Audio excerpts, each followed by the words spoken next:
ఉత్సాహంగా ఉల్లాసంగా చదువు సాగాలి, గొప్ప గొప్ప ఉద్యోగాలు సాధించాలి. Vignan deemed to be university. Congress party, my dear friend Revanth Reddy I spoke to, Congress party appointed 12 Reddys as chief minister in 78 years, but not one BC Vidda. So I am asking all BCs, my brothers, sons and daughters, join me. I'm a BC. Praja Shanti Party is a BC party. Yes, we welcome all castes, Dalits, SCs, STs, Kammas, Reddys, Velamas. But I'm the only person who can face anybody. If I got Trump impeached, I can face anybody who is facing injustice. So, my dear brothers, please join. Come out of every party, whether you're in Congress or BRS or BJP. Come out. Join Praja Shanti Party. Let us be united. Let us make BC, from the BC Praja Shanti Party, the next chief minister of Telangana and Andhra Pradesh. We are 60% in the country, 52% in Telangana, almost 60% in Andhra. If we are united, why only 1% Velamas, 2 chief ministers, 2 times, 3 times? Why 3% Kammas, 3 chief ministers, including the great NTR I love and admire, not this guy, Chandrababu Naidu? And why 5% Reddys, 12 chief ministers? Today, if BC's post is given, Congress party is Reddy's party. All my dear friends, Hanumantra, D. Srinivasara, my close friend and follower who is in heaven, used to tell me, Anna, Paul Anna, you are the only solution. Gadran Evanadu, you are the only solution. ఈ రోజు 3 సబ్జెక్టులు నేను మాట్లాడుతున్నాను. ఒకటి, president Trump మన దేశానికి 50% ట్యాక్సులు పెట్టి గాజా లాంటి ప్రదేశాన్ని ఆక్యుపై చేసి, ఇరాన్ లాంటి దేశంలో బాంబులేసి అమెరికాని సర్వనాశనం చేస్తున్నాడు. నా మిత్రుడు అయినప్పటికీ, నేను ఆయన అడ్వైజర్ని అయినప్పటికీ, 30 సంవత్సరాలు ఆయనకి మద్దతు ఇచ్చినప్పటికీ, అమెరికాని ఆయన సర్వనాశనం చేస్తూ మన ఇండియాకి దమ్కి ఇస్తున్నాడు. నా దేశానికి దమ్కి ఇచ్చినోడు ఎవరిని నేను సహించను. మోదీ గారు మన్మోహన్ సింగ్ అనేవారు, ఈయన మౌన్ మోదీ అయిపోయారు. ఇప్పుడు 29 సార్లు ట్రంప్ నేనే ఇండియా పాకిస్తాన్ యుద్ధం ఆపానంటే మోదీ గారు ఎందుకు నోరెప్పట్లేదు? అందుకనే మోదీజీ, నేను ఫైట్ చేస్తా ట్రంప్ని. 2 సార్లు ఇంపీచ్ చేసాం.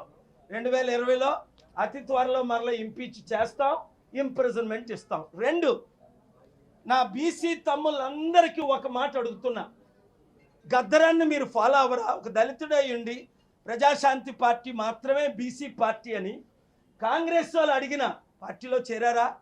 బీజేపీ నాయకులు అడిగిన పార్టీలో చేరారా?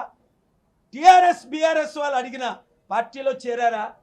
2022 అక్టోబర్ 6ని ప్రజాశాంతి పార్టీలోనే చేరి 15 మీటింగులు పెట్టి, ప్రజలకు శాంతి కావాలంటే, అభివృద్ధి కావాలంటే కేవలం మన బీసీ పెద్దన్న డాక్టర్ కేఏ పాల్ ద్వారా జరుగుతుంది. ఒక దళితుడిని అయ్యుండి నేను ఎందుకు చేరుతున్నానని గద్దరన్న మన పార్టీలో చేరారు. చనిపోయినంత వరకు ఎన్ని ఒత్తిడులు వచ్చినా కాంగ్రెస్ పార్టీలో చేరలేదు, బీఆర్ఎస్లో చేరలేదు, బీజేపీలో చేరలేదు. అది గద్దరన్నను ప్రేమించిన వాళ్ళందరూ, అంబేద్కర్ ఆశయాల్ని నెరవేర్చుదాం అన్నవారు అందరూ, అది మీరు కాంగ్రెస్ పార్టీలో ఉన్న, బీజేపీలో ఉన్న, బానిసలుగా ఉండకండి. మనం 50-60% ఉన్నాం. మనకి రాజ్యాధికారం రావాలి అంటే, అంబేద్కర్ ఆశయాలు నెరవేరాలి అంటే, మీ బీసీ అన్నను 200 దేశాలు శాసించి 155 దేశాలు అభివృద్ధి చేసి 2007 జూన్ 8 నుంచి మీ కొరకు నేను పోరాడుతున్నా. ప్రపంచాన్ని విడిచిపెట్టి పల్లెకి వచ్చా. మునుగోడులో ముందు బీఆర్ఎస్ ఎన్నుకున్నాను. ఇప్పుడు ఆయన ఎవరో ఏ పార్టీయో కూడా తెలియదు మనకి. ఈరోజు కాంగ్రెస్లో ఉన్నాడు, రేపు బీజేపీ అంటాడు, మొన్న బీజేపీ నుంచి బయటకు వచ్చాడు నా తమ్ముడు మిత్రుడు. ఎందుకు రోజుకో పార్టీలు మారుతారు? పవన్ కళ్యాణ్ లాగా దశావతారాలు ఎత్తుతారు మీరు. రండి, నేను మీ కొరకు ఫైట్ చేస్తున్నా, ప్రాణమైనా పెడతా, బ్రతుకుంటే అభివృద్ధి చేస్తా.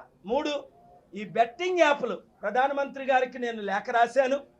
776 ఎంపీలు, ముఖ్యంగా తెలుగు ఎంపీలు, ఇప్పుడే నా మిత్రుడు రవిచంద్ర గాయత్రి కలిశారు. ఇక్కడ ఏ పార్టీ అయినప్పటికీ పార్టీలకు అతీతంగా మన దేశ యువతీ యువకులను మీరు రక్షించాలి అంటే ప్రతి ఎంపీ ఎమ్మెల్యే, ముఖ్యంగా తెలుగువారు మొదటి స్టార్ట్ చేయండి.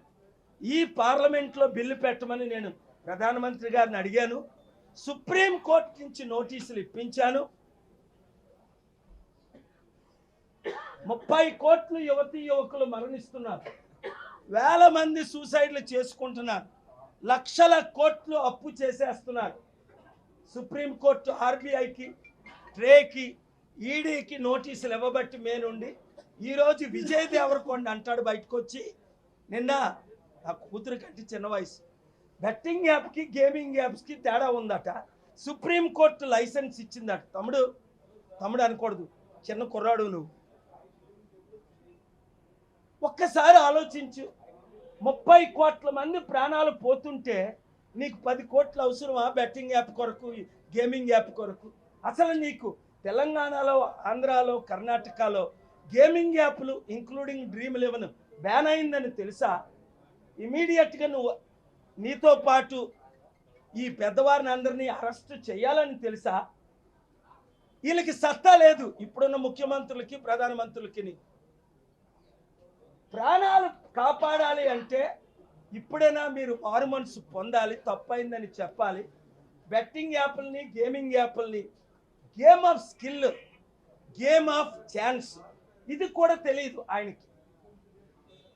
గేమ్ ఆఫ్ స్కిల్ అంటే ఒక క్రికెటర్ అద్భుతంగా క్రికెట్ ఆడతాడు వారికి ఉన్న స్కిల్ని బట్టి, ఒక బాక్సర్ బాక్సింగ్, ఒక badminton player. Game of chance అంటే అది 100 మందిలో ఒకరు గెలుస్తారు, అది కంప్యూటరైజ్డ్. అది పల్లెటూరులో ఉన్న ఒక చిన్న కుర్రాడు యాప్ను వాడినా గెలవచ్చు.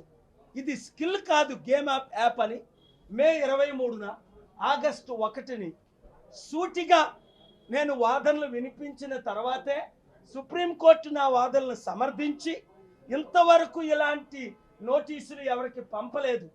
గూగుల్ యాప్లను పార్టీ చేశా. బెట్టింగ్ యాప్లు క్లోజ్ చేయకపోతే వాళ్ళ కంపెనీలు ఇండియాలో క్లోజ్ చేస్తా. ఎండోర్స్మెంట్ యాక్టర్స్ ఆపకపోతే వాళ్ళని జైల్లో పెట్టిస్తా. బ్యాన్ చేయకపోతే ప్రతి ఎంపీ ఎమ్మెల్యేని చిత్తుగా ఓడిస్తాం. ఏ ఎమ్మెల్యే, ఏ ఎంపీ అయితే అసెంబ్లీలో, పార్లమెంట్లో ఈ బెట్టింగ్ యాప్లు బ్యాన్ చేయరో, యువతీ యువకులారా, నేను మీ కొరకు ఫైట్ చేస్తున్నా. మనం 50-60% ఉన్నాం.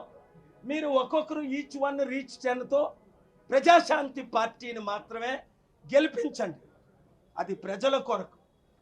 అలాగే నిమిష ప్రియని విడిపించి తీసుకొస్తుంటే అక్కడ కొంతమంది శక్తులు, అక్కడ ఎంబసీ, మోదీ గారికి తెలుసో తెలీదో, కొన్ని అడ్డులు ఆటంకాలు వచ్చాయి, అవి తొలగించాలని మీరు ప్రార్థన చేయండి. Thank you very much.